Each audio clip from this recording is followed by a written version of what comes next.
Yahoo! Hello, hello, hello mga masters! Welcome po sa Walmart Super Center. So, isa sa mga pinakamalaking retail store dito sa Amerika.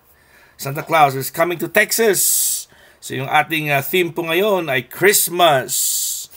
So, ipapakita ko lang po dito yung mga Christmas merchandises po nila.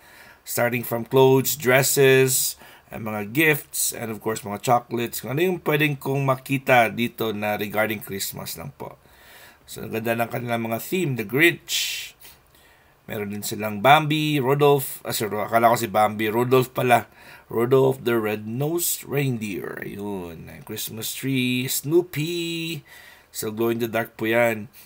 Grandma's Kitchen where sweet things happen.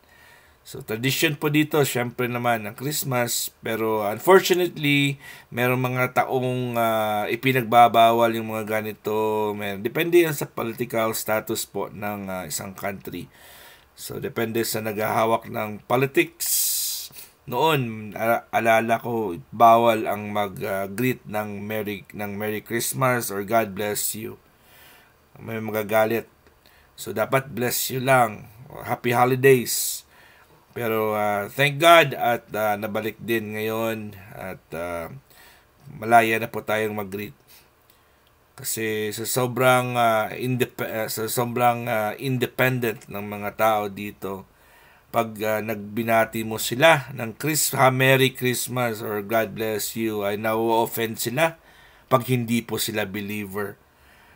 Ayun yung makakalungkot dyan. So, at saka ire-report ka nila at pwede kang masuntok o parang ganyan yung mga dito noon. Pero ngayon pwede na, bumalik na. So, kamusta pong lahat? At nafe-feel na ba ninyo ang diwa ng Pasko? At yun ang masaya dito. Kasi very imaginative yung mga tao po dito. Very expressive to the point na alam niyo naman pag ma-offend sila ay sasabihin talaga nila yan. Pero syempre maraming mga dito always free daw yung mga minds po nila. So ito po yung mga designs na pwedeng ilagay sa inyong garden o sa inyong front yard. Parang malaking stand up yan. So, balloon, parang inflated po yan. Ganda, no? Mahal din yan. Ayun, pangbata naman ito, na pang Christmas. Pangbata ata ito eh. Ay, hindi pangbata, pang pang dalaga na pala yun. Yung gangsta, rapper. Ito, ay, ganda ng mga designs nila, no? Pero dito po ngayon, unfortunately po, hindi pa malamig sa amin. November na, hindi pa malamig. Sa ibang parts ng Amerika at Canada, malamig na, nag-snow na. O, nandito naman tayo sa mga pangbata. Mga pambata naman tayo. Kanina sa mga adults yun. Sa pambata naman tayo, merry and bright. So, ito maganda dito. Parang velvet yung fan. Santa Claus is coming to town. So, wala na tayong music. Unicorn. Wala na tayong music para di tayo hindi na po tayo ma-CPR. Ang lupit talaga ngayon ng system ni Lolo. Kasi kahit anong music, parang lalagyan na yan ng mga CPR. So, ito, si Minnie Mouse. Ang cute ni Minnie Mouse. Ito, ayawan ko kung kailan magagamit to. Parang hindi naman lumalamig po dito sa amin. Bibenta na sila ng mga sweatshirt at saka ng mga ganyan. Hindi naman malamig. Hopefully by Christmas or before Christmas ay lalamig din po dito. Kasi bibili ka niyan. Hindi naman malamig. Sayang lang. Ang ganda din ng Marvel, oh. Jingle all the way. Ayun, noodles. Muracha noodles. The Grinch. Yun. Star Wars. Impression niya. At saka, iba't iba din mga designs po nila. Ito, ano to? Minecraft. Paborito ng anak mo yan. Jurassic Park. So, kamusta po kayong lahat dyan? Maraming salamat po at sa inyong love and support sa ating mga premier promotions. On the spot po ito. Wala po akong ginawang video pero kailangan natin gawin kasi wala na tayo. Bumababa na po yung ating WH. Ito, ang daming pipilian. Mga designs ng mga gift wrappers. So, may special, may regular, at saka may madami yan. Ito, ganda ng kanilang owl. So, ano yan? Ganda ng pag-design nila. Iba't ibang mga costumes ng owl, Christmas. So, ayun. Owl na naging snowman owl. Ganda ng mga designs nila. At, tingin-tingin lang tayo. Ito na po tayo sa mga bundle gifts. So, pwede mong bilhin yan. Isang gift lang para ibibigay mo sa isang pamilya o sa boss mo. O, ayun, $24. Malaking Hershey's yan. Ferrero. Ayun. So, madaming iba't ibang mga choices. May mugs. Tsaka may tsokolate din sa loob. Mga pang pizza, mga pang pasta. Ayun, mga mga iba't ibang mga Starbucks, kape, tsaka tsokolate. At yun, mga sauces, barbecue sauce, teas, mga chocolates, candies, mga pang lalaki, pang babae, mga pang party. So, daming pipilian. So, hindi ka na, mga hot sauce po ito. Ayun. So, gagawin mo dyan is, bibilin mo lang, regalo mo. Ito may Oreo, Coca-Cola, mga glass. Oreo, mga alcoholic beverages, Old Wisconsin, yun, mga hot sauces. So, marami tayong pipilian. Ito, sarap din ito. Popcorns.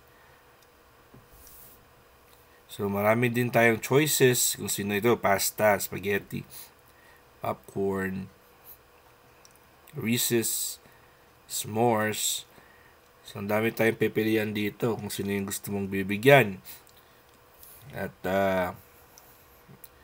para hindi na, sour patch. Sarap din yan. Chocolate caramel crunch.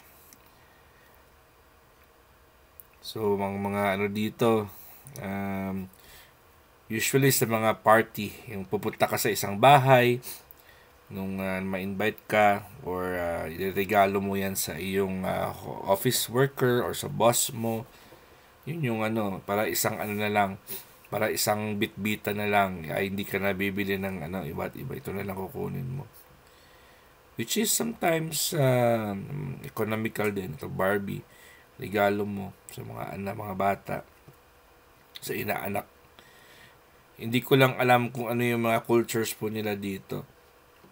Pero I think nagbibigay din sila ng gifts dito. Pero kami, syempre, family, may family gathering din kami. So, Christmas, nagbibigayan din kami sa aming, kasi na auntie at saka mga uncles ko, saka si daddy. At saka yung ibang mga close friends po namin, nagbibigay na yan. May iba kami mga kasamahan dito, nagbibigay na ng mga mugs, mga kape. Hindi pa Christmas. Masaya din po yun, pag marami kang kaibigan. Pero depende naman yan sa beliefs. Ito, Super Mario, ganda nito, bomb mug set. Kit Kat, Reese's, S'mores, Hershey's. Dami, Bubble. Iba't ibang mga unimaginable na mga items. Reese's. So, lilipat tayo sa kabila. Ano naman yung titingnan natin? Tapos na tayo dito sa mga bundle gifts. Dito naman tayo sa mga candies, Christmas candies. Alam kong siyempre pag Christmas mo ito makikita, yung usual lang is white and red, pero dito pala maraming colors. So may mga purple, may yellow, may blue. So, yung regular po is red and white lang, di ba? Ito dito is medyo imaginative po sila. Iba't ibang mga kulay, iba't ibang mga themes. Siyempre, pag meron kang color theme, yun yung bibilhin mo. Yun yung magkagandahan dyan. So, iba't ibang mga companies po, may sarili-sarili po silang mga versions ng mga Christmas canes at iba't ibang mga candies para sa Christmas. So, dito sa amin, sa clinic po namin, siguro ako'y bibili din ng mga candies kasi may mga bata din kami mga sumasama at mga pasyente namin mga bata. So, ilalagay ko rin yan sa clinic namin.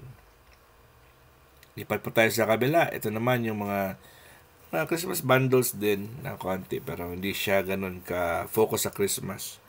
Yung mga regular lang na mga bundles.